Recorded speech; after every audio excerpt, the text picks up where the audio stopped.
आपकी जो क्या मांग है जो आप अनशन पर बैठे हैं, ये इस बारे में थोड़ी जानकारी। हमारी तो पत्रकार जी आप आए यहाँ, हमारा हौसला बढ़ाया, आपके लिए बहुत बहुत कोट कोट आभारी हैं।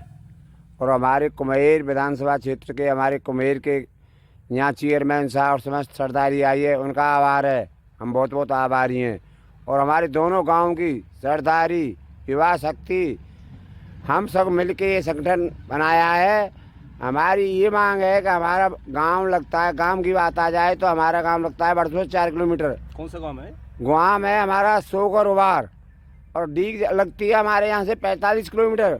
45 किलोमीटर क्यों जाएंगे हम अधिकार को हलन नहीं करने देंगे। हम अधिकारों को जानता है, अधिकार लेने जानते हैं हम। हमारी तो यही मांग रहेगी, महाराज साहब से मिले हम, महाराज साहब ने कही कर दिया जो कर दिया, प्रताप आए पे भगाए क्यों नहीं? आए भैया मावानों को आप भगा सकते हैं, मैं नहीं भगाएंगे, तो मैंने कर दिया तो हम कर सकते हैं। हमारा तो यही निवेदन है, हमारी जोतानु जान रहेगी, जोता हम भरतपुर को लेके रहेंगे, हमारा तो यही नारा है। और जनता हमारे साथ। आप डीग में नहीं मिलना चाहते हैं? डीग में नहीं मिलना चाहते, काऊ कीमत में ना मिलना चाहते। हाँ, तो आप यहाँ अनशन पर बैठे हैं? अनशन पर बैठे और बैठे ही रहेंगे, जो तो हमारी बात नहीं मानेगी। गांव और क्षेत्र हमारे साथ है, कुम्हेर की सरदारी आई है और सरदारी फोन आ रहे हैं, सब हमारे साथ हैं। हम अपनी बात पे अड़े हुए हैं और यह बातें लेके रहेंगे, चाहे हमारे प्राण चले जाएं, मानेंगे नहीं हम तो। और आगे वाली सरदारी संघ है हमारे, और युवा संघ है, हम अपनी बात पे वाजिब मांग है हमारी, गलत मांग नहीं मानेंगे, गलत नहीं बनेगी। हम डीग नहीं जाएंगे, काऊ कीमत में नहीं जाएंगे। हमारा ये दृढ़ संकल्प है कि हम भरतपुर में ही रहेंगे। भरतपुर संभाग है, संभाग बनवायो, कोने बनवायो का ये तो सब जानते हैं। यहाँ वेटनरी कॉलेज, मेडिकल कॉलेज, बच्चों की पढ़ाई, ये आज छोड़ के हम डी जाएंगे? ये नहीं, बेजमाने लद गए, अंग्रेजी शासन नहीं चलेगा, नहीं चलेगा, नहीं चलेगा, तानाशाही नहीं चलेगी, नहीं चलेगी। भरतपुर में ही रहेंगे, रहेंगे, रहेंगे। बिल्कुल, आप देख सकते हैं यहाँ पर 4 जने जो हैं अनशन पर बैठे हुए हैं। हम उनसे और बात करते हैं। आपका क्या? मैं दयाराम, सोगर वार ग्राम पंचायत सभी सरदारी की तरफ से मीडिया कर्मी महोदय कटारा जी का बहुत बहुत आभार करता हूँ। और उन्होंने हमारी यह पीड़ा के लिए अनशरण स्थल पर पधारने के लिए बहुत बहुत बधाई। और हमारा यही संकल्प है कि हम डीग नहीं जाना चाहते, डीग से हमें क्या लेना देना, हमें संभाग भरतपुर लोगावड़ चाहिए।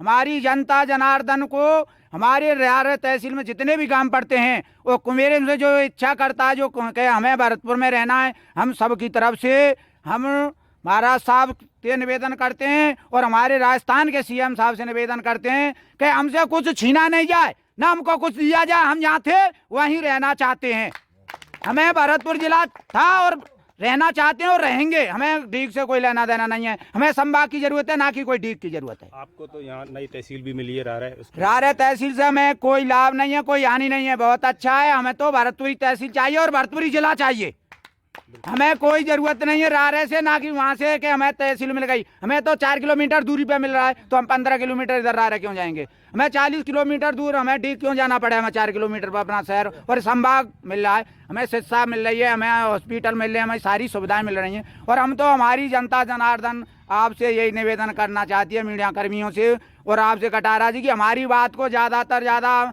सरकार को अवगत कराएं कि हमारा अनशन ये जब खत्म होगा, जब हमें यहीं की यहीं छोड़ दिया जाएगा, ना कि हमें डीग में मिलाया जाए। हम तो जहाँ हैं वहीं रहना चाहते हैं। मैं धन्यवाद देना चाहता हूं कि डीग जिला बना, पर आप बताइए जब आसपास के गांव डीग जिले में जाना ही नहीं चाहते, क्योंकि डीग जिला बना है, ना कि भरतपुर जैसा संभाग।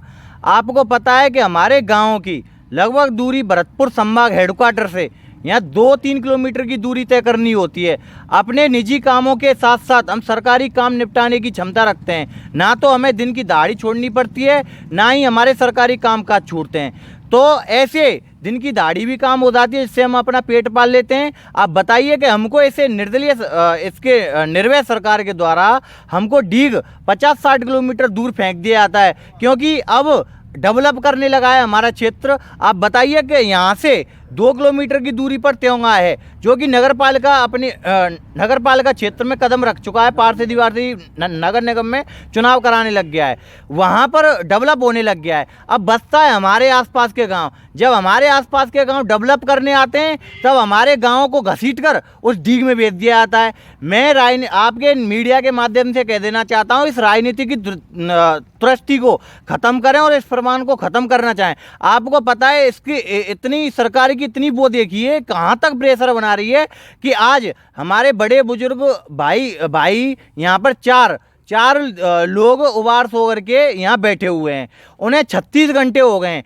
पर इस सरकार के द्वारा धरना समझ रहे हैं कि ये समझ रहे हैं कि ये समझो कोई ऊँट हो कि 7 दिन के मतलब 1 दिन पानी पी के 7 दिन को बैठना पड़े। आप बताइए 36 घंटे पूर्ण होने को जा रहे हैं। यहाँ 2 भाइयों की तबीयत भी ज़्यादा ख़राब है और अभी तक ना कोई प्रशासन के द्वारा कोई भी बातचीत करने आया, ना कोई मेडिकल टीम के द्वारा कोई बातचीत करने आया। बताइए इतनी निर्भय सरकार क्यों हो रही है? क्या हमारे गाँव की ऐसी कहाँ गलती हुई है कि हमारे गाँव को इस तरीके से घसीटा जा रहा है कि उनको ये तक नहीं पूछने आ रहे हैं कि आपका स्वास्थ्य भी ठीक है, आपकी क्या बात है कि आप यहाँ पर अपना समय काम छोड़कर बैठे हुए हैं। एक तो किसान पहले से अपने खेतों में व्यस्त है और खेतों में व्यस्त होने के कारण इस प्रकृति ने इतनी बुरी मार कर रखी है कि सुबह से शाम तक बारिश और फिर जब सूखते हैं तो उनको खेतों में व्यस्तता जा रही है। ऐसे में भी हमारे जनता जनार्दन उपास होकर के ने समय निकाला और समय निकाल कर यहाँ बैठे। 36 घंटे में यहाँ कोई भी पुलिस का एक प्रशासनिक अधिकारी नहीं आया है। और आपको पता होगा, मैं इस मीडिया के माध्यम से भी कह देना चाहता हूँ, यहाँ भरतपुर में 7 मंत्री हैं। 7 मंत्रियों के अगर किसी की बैठक में भी जाना हो तो पूरा प्रशासन मीटिंग को छोड़कर, अपने पूरे प्रशासन को छोड़कर, जनता जनार्दन को छोड़कर उनके साथ उनके जीप में चलने के लिए पीछे लगाता है। क्या इतना भी समय नहीं है प्रशासन के पास कि यहाँ पर आकर बात तो कर सकें? कम से कम के बात क्या है क्या नहीं है, अपनी मांग को जायज़ उनको पूछ तो सकते हैं कि उनका स्वास्थ्य ठीक है नहीं है। मेडिकल टीम तो भेज सकते हैं कि उनको कोई ना कोई अगर समस्या है तो उनको कुछ ना कुछ ट्रीटमेंट दिया जाए, जिससे कि क्षेत्रवासियों को भी ये सहूलियत लगे कि सरकार कहीं ना कहीं तक हमारी उपेक्षा है। इतना मैं आपको मीडिया के माध्यम से कह देना चाहता हूं कि जल्द से जल्द इसको या तो खारिज करे, उस फरमान को फाड़ के फेंके और हमें भरतपुर में शामिल करे। नहीं तो आने वाले समय में मैं कह देना चाहता हूं, आने वाले समय में अभी ये 4 भाई मरने को तैयार हैं, फिर 4 भाई और पैदा होंगे, फिर 4 भाई और पैदा होंगे। ऐसे कर करके पूरा करवा यहाँ मरने के लिए तैयार है। ये ना समझे सरकार के 4 लोग ही हैं जो मरने के लिए तैयार हैं, ये पूरा आसपास का क्षेत्र पूरे अपने जी जान से मरने के लिए तैयार है। क्योंकि पहले ही हमारे बड़े बुजुर्गों से गलती हो चुकी है कि हमें भरतपुर से छेक दिया गया, हमें कुमेर भेज दिया। अब ये गांव पूरा जाग चुका है। ऐसी गलती, ऐसा धब्बा अब अपन ये ऊपर नहीं लगने देंगे। तो मैं मीडिया के माध्यम से जल्द कह देना चाहता हूं, अगर इनको कुछ भी होता है तो ये सरकार कान खोल के सुन ले कि कहाँ का सिंहासन, कहाँ की कुर्सी सब रखी रह जाएंगी। यहाँ तो जल्द से जल्द इन जो अपना मेडिकल टीम है उसको भेज के यहाँ हमारी प्रशासन को भेजें, मांग को पूछें कि क्या मांग है। इसको लोकतंत्र तरीका से इस धरना नहीं है, ये भूख हड़ताल है। और भूख हड़ताल का मतलब समझते हैं कि पानी में दिन में 1 बार पी लिया तो पी लिया, नहीं, पानी भी पीने के लिए वो नहीं है, रोटी तो बहुत दूर की बात है। तो मैं इस मीडिया के माध्यम से इतना ही कहना चाहूँगा कि जो हमारी मांग है जल्द से जल्द पूरे करें। ये जब धरना अनशन पे बैठ गए तो मरवे को तैयार है, चाहे मरनों पर।